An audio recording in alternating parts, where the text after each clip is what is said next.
बांग्लादेश जल रहा है, अखबार चीख रहे हैं, सोशल मीडिया आग उगल रहा है।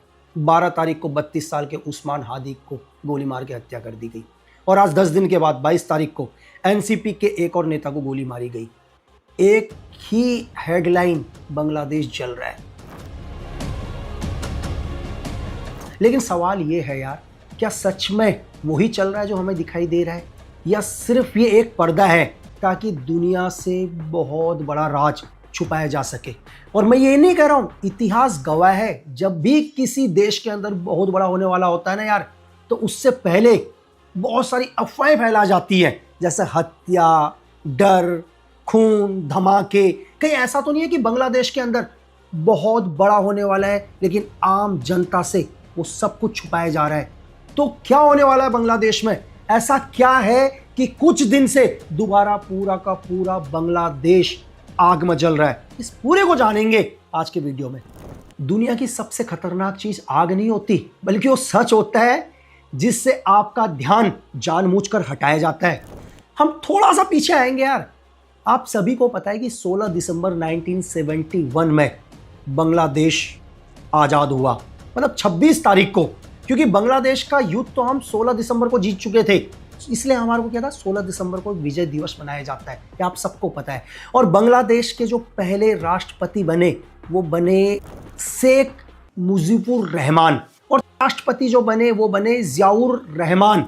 ये मैं क्यों बांग्लादेश के राष्ट्रपति का नाम अभी बोल रहा हूं, जियाउर रहमान, आपको थोड़ा सा आगे पता चलेगा। आप सबको पता है कि 1971 के युद्ध में 30 लाख से ज्यादा बांग्लादेशी मारे गए थे। 3 लाख महिलाओं के साथ रेप्स हुए, और यहां तक कि जो भारतीय सेना ने बांग्लादेश को आजाद करवाया, हमने भी लगभग 4000 भारतीय सैनिक खोए यार, 10,000 से ज्यादा घायल हुए। लेकिन आज वही बांग्लादेश हिंदुस्तान के खिलाफ है, एंटी इंडिया बातें कर रहा है, हिंदुओं को जलाया जा रहा है। इसके पीछे की असली वजह थोड़ा सा समझने की कोशिश करते हैं। सितंबर 2008 के अंदर तारिक रहमान बांग्लादेश छोड़कर चले गए थे यार। अबे तारिक रहमान कौन थे? ये तारिक रहमान थे बांग्लादेश के राष्ट्रपति, उनके बेटे। और वो बांग्लादेश छोड़कर इसलिए गए क्योंकि सेना के उनके ऊपर दबाव आया, और लोग कहते हैं कि आईएसआई के साथ इनके संबंध थे। और आज ये बीएनपी का मुख्य चेहरा है यार। और बीएनपी कौन, ये आगे आपको वीडियो में समझ में आएगा। 22 तारीख को मैंने आपको बताया कि एनसीपी के एक और लड़के के ऊपर या एक नेता के ऊपर गोली चलाई गई, और ये खुलाना शहर में हुआ, और इसको खुलाना मेडिकल कॉलेज में भेजा गया, और वहाँ से इसको क्या कर दिया, रेफर कर दिया सिटी डायग्नोसिस सेंटर के अंदर, जहाँ पर इसका इलाज चल रहा है। और अभी भी इसको क्या बताया जा रहा है कि खतरे से बाहर है। यार बांग्लादेश के अंदर अगर मैं मेन पार्टी आपको बताऊं, आपने आवामी लीग का नाम सुना होगा, शेख हसीना। दूसरा अगर मैं आपको बताऊं, बांग्लादेश की सबसे बड़ी party BNP, Bangladesh nationalist party. अगर मैं तीसरी पार्टी का आपको नाम बताऊं तो आप सबको पता है जमात। अगर मैं आपको चौथा बताऊं तो जातीय पार्टी। ये बांग्लादेश की बड़ी पार्टी है। लेकिन बांग्लादेश की सबसे बड़ी लोकतंत्र पार्टी कौन सी है? आवामी लीग और बीएनपी। तो आज जो पूरा बांग्लादेश जल रहा है, उसके पीछे जो एक बड़ा नाम आ रहा है, तारिक रहमान, जो मैंने आपको बताया कि बांग्लादेश के राष्ट्रपति के बेटे। ऐसा नहीं है कि रहमान तारिक पूरे बांग्लादेश में आग लगा रहे हैं या वो चाहते हैं कि पूरा बांग्लादेश जले। आज पूरे बांग्लादेश के अंदर जो हत्याएं हो रही हैं, जो लूटपाट हो रही है, जो महिलाओं के साथ रेप हो रहा है, हिंदुओं को जिंदा जलाया जा रहा है, उसके पीछे मेन आईएसआई, MI6, CIA और डीप स्टेट्स। सबसे बड़ी वजह, फरवरी 2026 में बांग्लादेश के अंदर इलेक्शन होने वाले हैं। ये दुनिया जान रही है, लेकिन डीप स्टेट और ये बड़ी बड़ी एजेंसियां नहीं चाहती कि बांग्लादेश के अंदर क्या हो, इलेक्शन हो। इसकी मैं आपको पूरी वजह बताऊंगा कि क्यों नहीं चाहते कि डीप स्टेट बांग्लादेश के अंदर इलेक्शन हो, जबकि पूरी दुनिया के अंदर तो ये दिखाया जा रहा है यार कि बांग्लादेश के अंदर इलेक्शन होंगे, लोकतंत्र सरकार आएगी। तो थोड़ा सा पीछे, जब 12 तारीख को हादी की हत्या हुई तो मैं आपको बताऊं कि ये मौके में ही मर चुके थे यार, बिल्कुल। लेकिन यूनुस सरकार ने या यूनुस खान ने पूरी दुनिया के अंदर ये मैसेज दिखाया कि हम अपने युवा नेता से बहुत प्यार करते हैं, जो एंटी क्या है, इंडिया है और एंटी आवामी लीग है। तो ये बॉडी को स्विट्जरलैंड लेकर गए, जबकि वो मौके में ही मर चुका था। और उन्होंने पूरी दुनिया के अंदर क्या मैसेज दिया कि हिंदुस्तान की RNW या आवामी लीग ने हमारे नेता को मार दिया, जिससे क्या हुआ, पूरे बांग्लादेश के अंदर एक विद्रोह हुआ जो आपने देखा, लोगों को जिंदा जला दिया, जगह जगह पर तोड़फोड़ हुई, पूरा बांग्लादेश के अंदर इस तरह का माहौल हो गया कि बांग्लादेश के अंदर चुनाव बहुत मुश्किल है।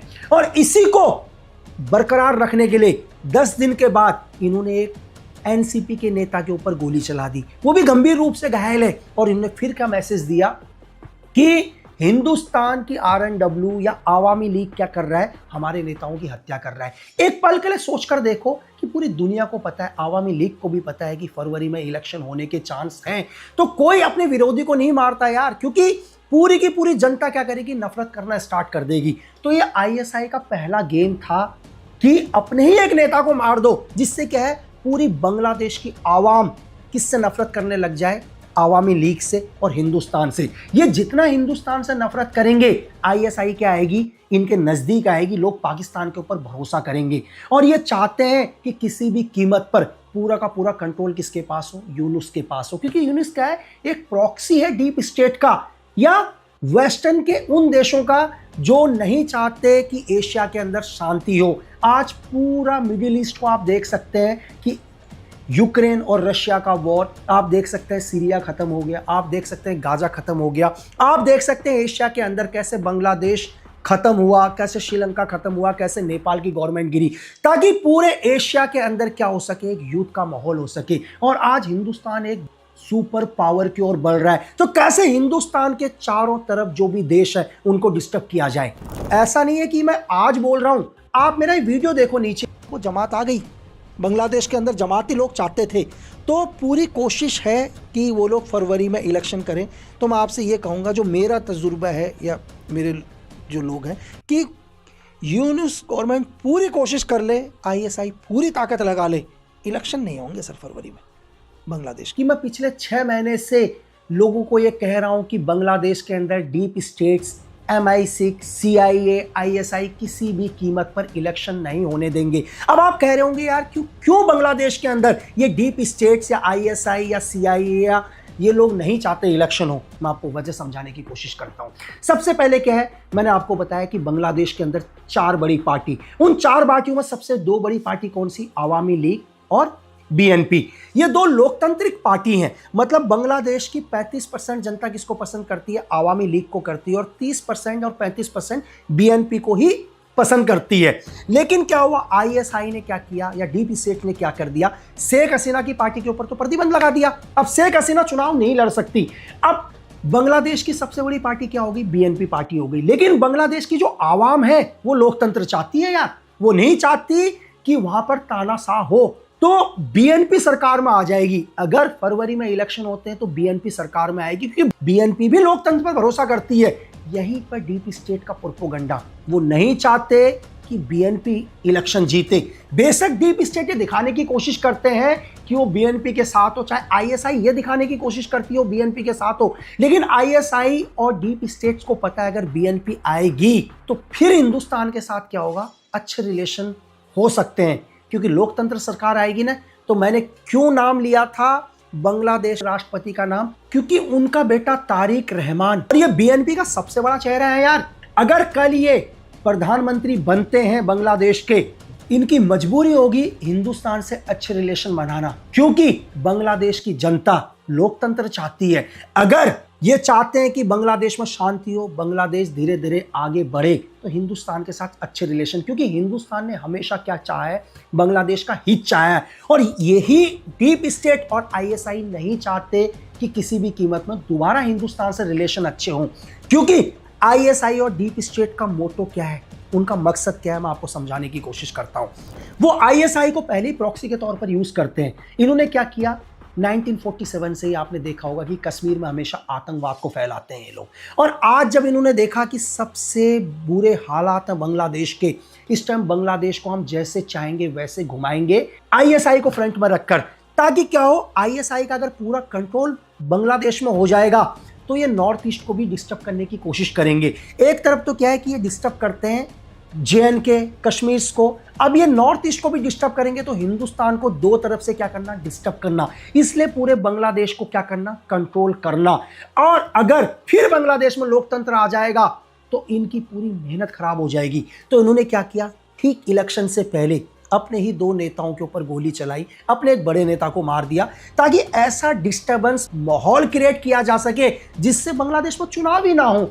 अगर बांग्लादेश में चुनाव नहीं होंगे तो पूरा कंट्रोल किसके पास होगा, यूनिस गवर्नमेंट के पास होगा, यानी यूनिस के पास होगा। और मैंने आपको पहले ही बोला कि यूनिस क्या है, एक डीप स्टेट या CIA या MI6 उनका एक मोहरा है। वो यूनिस को जिस तरह से चाहे उस तरह से यूज करेंगे। और ऐसा नहीं है कि इसमें यूनिस खानी है। आपको मैं बड़े बड़े लीडर्स के नाम बताता हूं जो डीप स्टेट के क्या है, एक मोहरे हैं, जो पूरे के पूरे डीप स्टेट या MI6 या CIA के इशारों में काम करते हैं। इसमें एक नाम है हंसत अब्दुल्ला। ये NCP से एक बड़ा नेता है जो NCP के साथ जुड़ा हुआ है। अब NCP अगर मैं बोलूं तो NCP पहले से कोई बड़ी पार्टी नहीं थी। ये डीप स्टेट ने एक पार्टी बनाई जब शेख हसीना क्या हुआ, कोलैप्स हुई शेख हसीना गवर्नमेंट की, तो डीप स्टेट को पता था कि अपनी एक खुद की पार्टी बांग्लादेश के अंदर बनानी है जो बांग्लादेश के अंदर धीरे धीरे उभर कर आए। ये NCP उन्हीं में से एक है जिसको क्या है, CIA और डीप स्टेट ने बांग्लादेश में बनाया है ताकि ये पूरा का पूरा क्या कर सके, डीप स्टेट के इशारे में चल सके। अगर मैं आपको दूसरा नाम बोलूं तो शफीकुर रहमान, ये भी एक एंटी इंडिया है। ठीक है, जितनी भी गतिविधियां होती हैं हिंदुस्तान के खिलाफ, इस नेता का इसमें एक बहुत बड़ा हाथ है। और मैं आपको तीसरा नाम बताऊं, नयाबे अमीर, ये भी क्या है, जमात इस्लाम से जुड़ा हुआ है ये नेता, और ये भी पूरा का पूरा क्या करता है, एंटी इंडिया एक्टिविटीज करता है, हिंदुस्तान के खिलाफ लोगों को भड़काना, कैसे भी करके बांग्लादेश में लोग हिंदुस्तान से नफरत करें उस तरह का माहौल पैदा करना। चौथा नेता महफूज आलम, ये भी क्या है, ये पूर्व सलाहकार रह चुका है अग्रिम सरकार के अंदर, और क्या है, एंटी इंडिया। इसके बाद बहुत सारे ऐसे नाम, हिजबुत ताहिर, ठीक है, अब्दुल्ला तोहेर, ठीक, आसिफ मोहम्मद, ये सारे के सारे लोग क्या है, हिंदुस्तान के खिलाफ, और सारे के सारे CIA MI6 के क्या है, मोहरे हैं। अब इन्हें प्रॉक्सी भी बोल सकते हैं। और आप सबको पता है MI6 CIA डीप स्टेट का सबसे बड़ा मोहरा कौन है, यूनिस। ये वो नाम है जो इस टाइम पूरे बांग्लादेश की आवाम को आग में झोंक रहा है। क्यों? ताकि इसका बैंक बैलेंस भर सके, इसके अकाउंट भर सके। इसे कोई फर्क नहीं पड़ता कि पूरा बांग्लादेश बर्बाद हो जाए या पूरे बांग्लादेश को पाकिस्तान कंट्रोल करे, इससे यूनुस खान को कोई फर्क नहीं पड़ता। जो अब 2026 को अगर बांग्लादेश में जो प्राइम मिनिस्टर का सबसे पावरफुल चेहरा है वो है तारिक रहमान। जैसे मैंने आपको बताया, जिया-उर रहमान इनके पिताजी राष्ट्रपति थे और BNP का इस टाइम सबसे बड़ा चेहरा है, और इनकी मां भी क्या है, 2 बारी बांग्लादेश की प्रधानमंत्री रह चुकी हैं। अब पूरे के पूरे डीप स्टेट को पता है कि इलेक्शन होगा। अब ऐसा तो नहीं है ना यार कि पहले इन्होंने आवामी लीग को बांग्लादेश से अलग कर दिया या प्रतिबंध लगा दिए, अब ये BNP को भी प्रतिबंध लगा दे, तो ऐसा पॉसिबल ही नहीं है। अब कहीं ना कहीं क्या होगा, बांग्लादेश की जनता कहाँ जाएगी, BNP की ओर जाएगी। लेकिन डीप स्टेट्स और CIA MI6 CIA दिखा जरूर रहे हैं कि हम BNP के साथ हैं, लेकिन लोकतंत्र नहीं चाहते हैं। ये क्या चाहते हैं कि कैसे भी करके जमात सरकार में आए। अगर जमात सरकार में आएगी तो पूरे के पूरे बांग्लादेश को ये लोग कंट्रोल करेंगे। आपको मैं ये बोल रहा हूं कि आने वाले टाइम में और बांग्लादेश का माहौल धीरे धीरे खराब होगा। क्यों? क्योंकि किसी भी कीमत में फरवरी में इलेक्शन नहीं होने देने। तो जो आज बांग्लादेश जल रहा है या बांग्लादेश के अंदर हत्याएं हो रही हैं, सिर्फ एक ही वजह, इलेक्शन ना हो। क्यों? क्योंकि बांग्लादेश के अंदर लोकतंत्र नहीं होना चाहिए। अगर बांग्लादेश के अंदर लोकतंत्र होगा तो दोबारा क्या होगा, हिंदुस्तान के साथ अच्छे रिलेशन होंगे। हिंदुस्तान के साथ रिलेशन नहीं होने चाहिए क्योंकि हिंदुस्तान एक सुपर पावर बन रहा है। अगर हिंदुस्तान सुपर पावर बन गया तो पूरा यूरोप और पूरे वेस्ट के बड़े बड़े देशों को पता है कि दुनिया के सबसे पावरफुल देशों में से होगा हिंदुस्तान। और मैं सिर्फ आपसे यही कहना चाहता हूँ कि आप दुनिया में कहीं भी रहें, बस सिर्फ एक बात ना भूलें कि हम एक हिंदुस्तानी हैं। क्यों? क्योंकि देश प्रेम से बड़ा कोई धर्म नहीं होता।